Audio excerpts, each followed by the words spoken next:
Jakarta identik dengan kota metropolitan, kota yang tak pernah tidur, di mana modernitas dan tradisi berpadu menjadi satu. Di sini, sejarah dan masa depan berjalan berdampingan. Banyak beragam budaya yang tumbuh di Jakarta, khususnya budaya Betawi. Salah satunya budaya yang belum populer dan dikenal luas oleh masyarakat, yaitu Buleng. Halo semuanya, perkenalkan nama saya Muhammad Ifki Zikrullah, biasa dipanggil Acim. Saya seorang pelaku seni dan saya seorang pemain buleng. Buleng itu adalah sastra lisan Betawi atau bercerita gitu. Memang ini adalah satu kesenian Betawi yang memang orang banyak nggak tahu gitu. Pertama kali saya ketemu dengan kesenian ini, buleng, pada tahun 2022, yang mana itu ada dalam rangkaian Jakarta Timur Art Festival. Nah, memang kemudian saya dipercaya untuk berkenalan dengan kesenian ini dan dikenalkan oleh salah satu maestro, sekarang mungkin disebutnya guru saya, anak seorang legenda tokoh Betawi, Atin Kisam, atau anak dari Kisam bin Jiun. Saya dipercaya dan berkenalan dengan pertunjukan ini yang memang tidak jauh dari mendongeng, monolog gitu. Dan memang cerita-ceritanya ini cerita-cerita dari zaman dulu di kulit.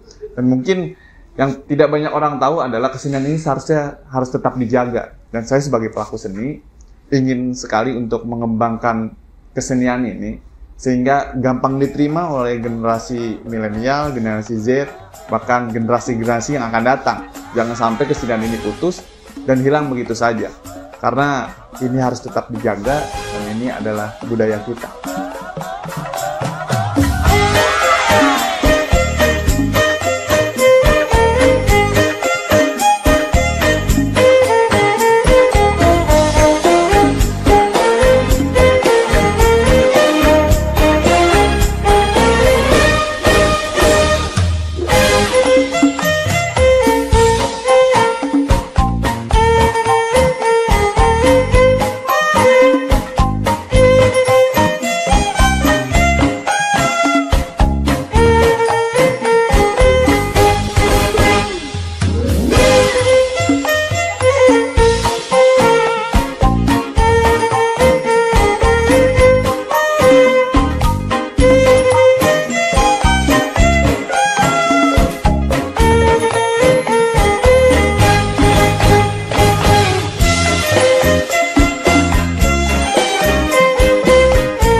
Ya, kita mengenal di dalam kebudayaan Betawi, alhamdulillah masih ada 3 sastra lisan atau teater tutur.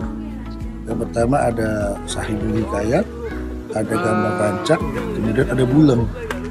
Nah, bulang ini sampai dengan 1930-an masih dijalani oleh orang-orang yang ada di kisaran dari Keramat Jati ya sampai ke Depok, dulu masih dijalani itu 1930. Kenapa disebut bulang? Karena pelakunya namanya Pak Bulang. Ya, jadi dari nama orang kemudian menjadi legenda di kalangan masyarakat Betawi, dan kisahnya menceritakan tentang kerajaan-kerajaan yang ada di Indonesia dengan caranya yang pembukaannya yang beda sekali dengan Sahibul Hikayat, yang beda sekali cara pembukaannya dengan Gambang Rancak. Nah, bulang ini sangat lebih tantangan kalau menurut saya, karena dia juga membawakan beberapa tokoh atau karakter yang ada di dalam ceritanya. Jadi sambil dia bercerita, dia juga bisa memerankan tokoh yang ada di dalam cerita. Ya, hari ini saya mau persiapan untuk pementasan atau pertunjukan Uno.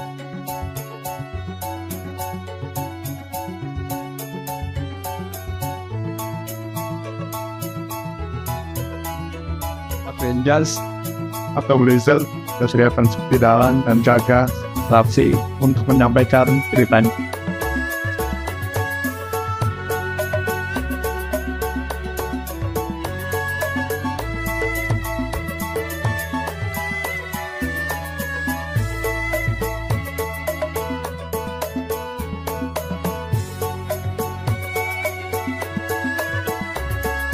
Paket kepala biar hati tentunya juga seperti dalam pada umumnya, dan kait untuk impersonate tokoh cerita yang ada di bulang.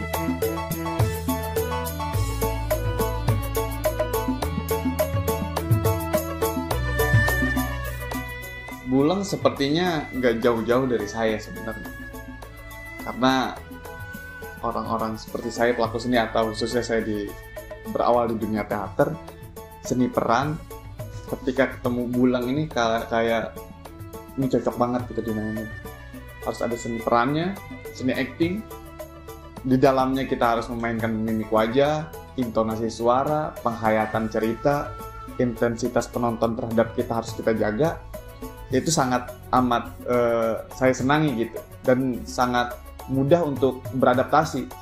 Karena dengan vokal yang tinggi, memerankan tokoh-tokoh seperti Surawisesa, Pandita, Lengser, dan lain-lain, itu perlu latihan, memang latihan khusus untuk mendalami tokoh itu, untuk diperankan. Mungkin istilah gampangnya di-impersonate lah. Tapi ketika cerita utuh, menceritakan seperti bermonolog. Di teater juga ada bermonolog, dan ini juga bermonolog.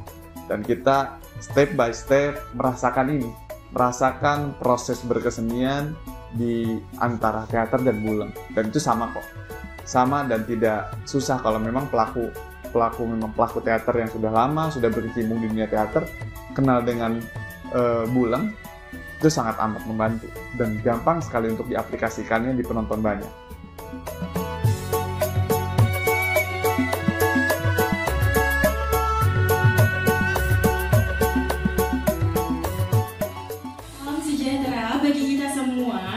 Yang terhormat Pelaksana Tugas Dinas Kebudayaan DKI Jakarta, Bapak Miftahullah Tamari, yang saya hormati Ketua Panitia, Bapak Osga, yang saya hormati hadirin teman-teman yang bahagia.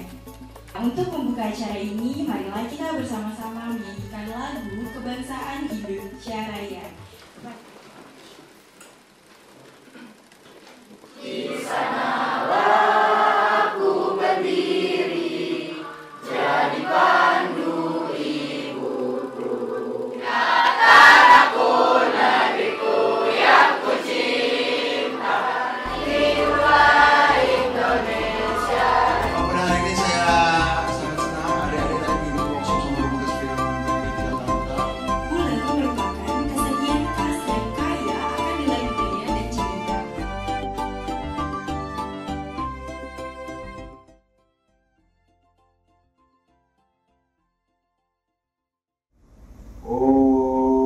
Sapun, minta maaf.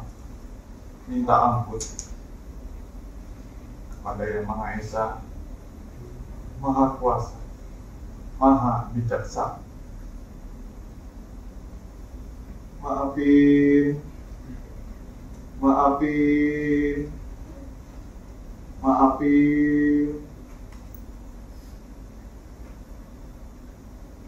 Saya mau nyeritain, saya mau ngebulang. Pun sabun, minta maaf, minta ampun. Fitting, mencapit kerang dicapit di lubang batu. Pasang kuping terang-terang, saya mau ceritain kerajaan Cakralara satu persatu.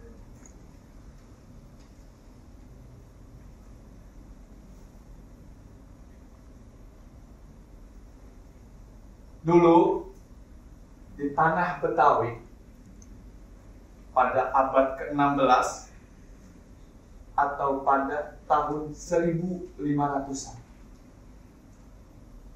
ada kerajaan namanya Tanjung Jaya.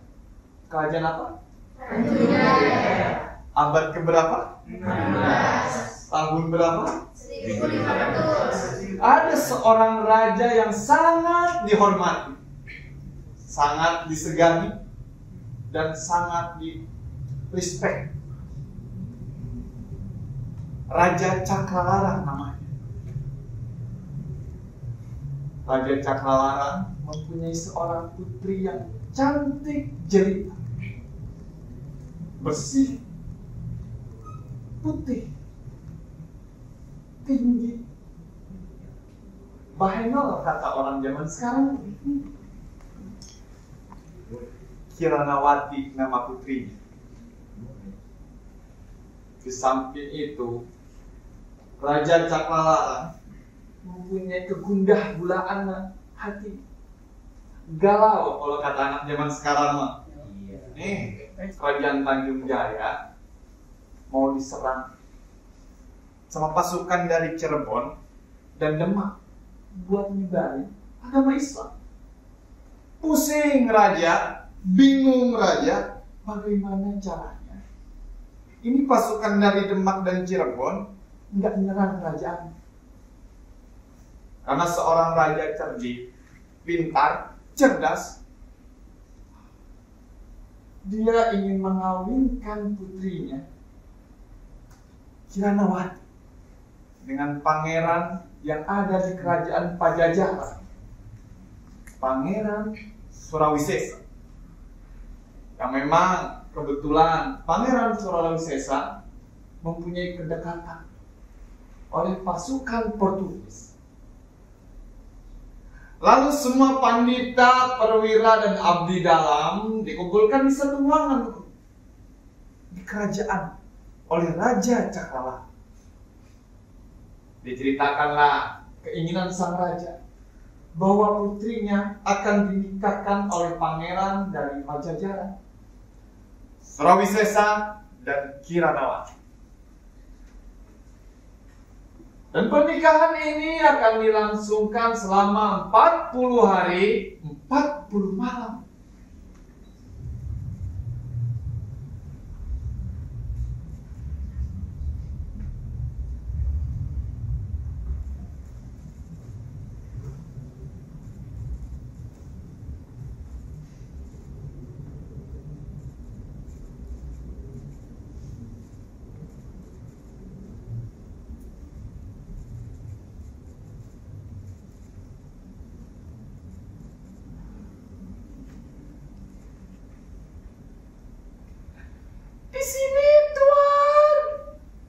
Lengser! Di sini, Tuan!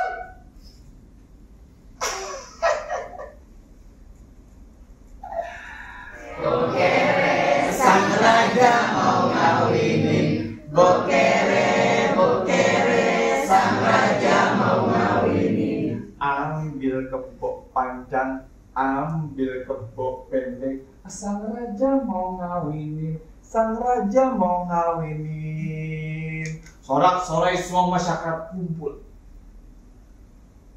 Semua ada kegirangan, semua ada yang senang karena 40 hari 40 malam ini akan dilangsungkan segera mungkin. Lalu masyarakat kerajaan Tanjung Jaya membawa bulu bekti. Ada yang tahu bulu bekti? Ada yang tahu bulu bekti? Bulu bekti itu adalah tanda bakti masyarakat atau rakyat kerajaannya. Jadi mungkin zaman dulu rakyatnya ada yang bawa hasil bumi, singkong, apalagi ubi, talas, apalagi jagung. Ada yang bawa sayur-sayuran, singkong, kol. Ada yang bawa hasil peternakan, apa? Kambing, sapi, ayam, domba, semua dikumpulkan, dikasihkan ke raja. Kalau sekarang ada bulu bekti? Enggak ada. Tapi ada pajak. Pajak itu bagian dari bulu bekti. Kata ini sifatnya pemerintahan, jadinya pajak. Mungkin di zaman dulu itu namanya pajak, tapi bulu bekti. Ada bakti rakyat kerajaan.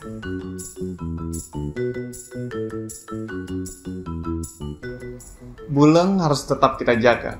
Kita harus tetap kenalkan ke generasi muda dan generasi setelah kita. Buleng harus tetap terjaga, terawat, dan tersampaikan dengan baik. Pengembangan yang harus kita lakukan untuk mendekatkan Buleng kepada generasi muda, generasi milenial, generasi Z, dan generasi selanjutnya.